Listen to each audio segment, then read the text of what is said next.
Sino daw yung gusto magtanong? Ako may tanong ako. Itong sa JCO, ano yung mga papalitan niyan? Ito lang mga nagtatapos sa... Ito lang, yung, ay, ang papalitan ako. Ano mga... Ay, CER.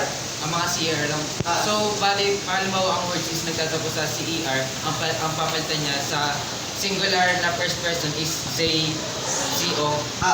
Yun lang. Ay, may mga example words ka pa na nagtatapos sa CER para mas malinaw.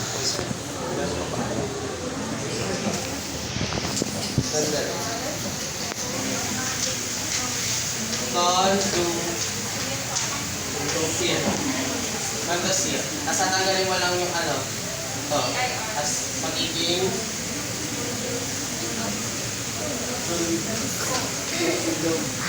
Undos.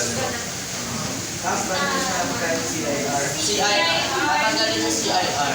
Parang dun sa GO, sa ano, sa gear. Sa gear. Naka sa gear. Magiging sa pag your form, ang ipapalit mo ay JO.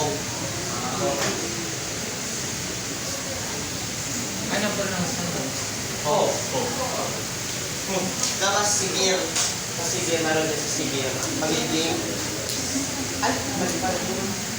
Cargo, gano'n? Pag-sige. Asan ba yung pa-next to?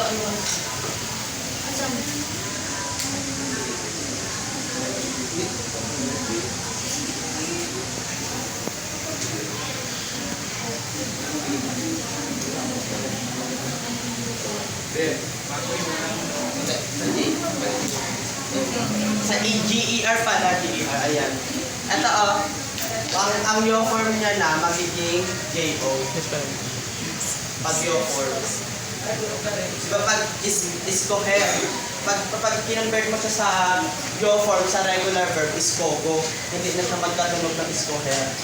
Dapat ma-remain pa rin yung parang sound. Kasi mas magpo-focus ang ano kasi regular verbs, hindi sila nagpo-focus sa mismong, hindi nila kailangan i-maintain yung mismong spelling. Ang dapat ma-maintain yung sound. So, kailan malabas yung same CO? Ang G. Hindi, sa CER to. Okay na ako. Gets ka na.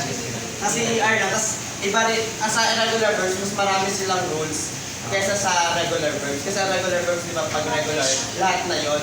Pero pag irregular verbs, may kanya-kanya silang grupo. Meron DER, meron yung sa CER, tapos meron pang iba. Okay na. Meron pang matanong?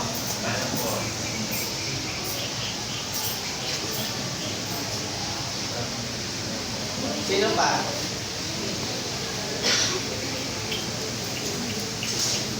Talaga okay na? Okay na? Sige na.